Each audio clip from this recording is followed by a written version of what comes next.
பார்த்து என்னை இப்படி ஒரு சந்தோஷமா வச்சிருக்கியப்பா, தேங்க்ஸ். தேங்க்ஸ் கிவிங் தான் பக்தியா, கருணையை நினைச்சு பார்க்கறது. அதனால அந்த கருணை கடலால நம்ம இன்றைய தினம் சத் சங்கம்னு சேர்ந்திருக்கோம். அந்த பொதுவா உலகிற்கும் சிவபக்தர்கள் உண்டு. கபாலீஸ்வரருக்கு nook and corner of the வேர்ல்டுல கபாலீஸ்வரர் பக்தாள் உண்டு. மயிலாப்பூர்ல இருந்து எல்லாம் கபாலீஸ்வரர் எக்ஸ்போர்ட் பண்ணவா தான், உலகெங்கும் இருக்கிறவா.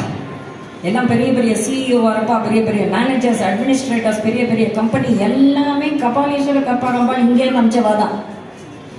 அந்தந்த உலகிற்கும் சிவபக்தர்கள் இருந்த போதிலும் எந்நாட்டவர்க்கும் இறைவா போற்றின்னு தானே சொல்றா. எந்நாட்டவர்க்கும் இறைவன் தான் இருந்தாலும் தென்னாடுடைய சிவனே போற்றி. தமிழ்நாடுனா அது தனியா சிவபக்தாள் சிவபக்தாள் சிவபக்தி. எங்க பார்த்தாலும் கோவில் கோவில் கோவில், சிவன் கோவில், பெரிய பெரிய கோவில். பெரிய கோவில்னே தஞ்சாவூர் கோவிலுக்கு பேரு. அதை தவிர எல்லா கோவிலுமே பெரிய பெரிய கோவில் தான். எல்லா ராஜாக்களும் ராணிகளும் அப்படி கட்டி செதுக்கி இழைச்சு தனக்குன்னே ஒண்ணு வச்சுக்காம அத்தனையும் சிவன் சொத்து, அத்தனையும் அம்பாள் சொத்துன்னு, தன் உயிர் உள்பட அம்பாள் சொத்து சிவன் சொத்துன்னு கொடுத்தவர்கள் தான் அத்தனை பேரும்.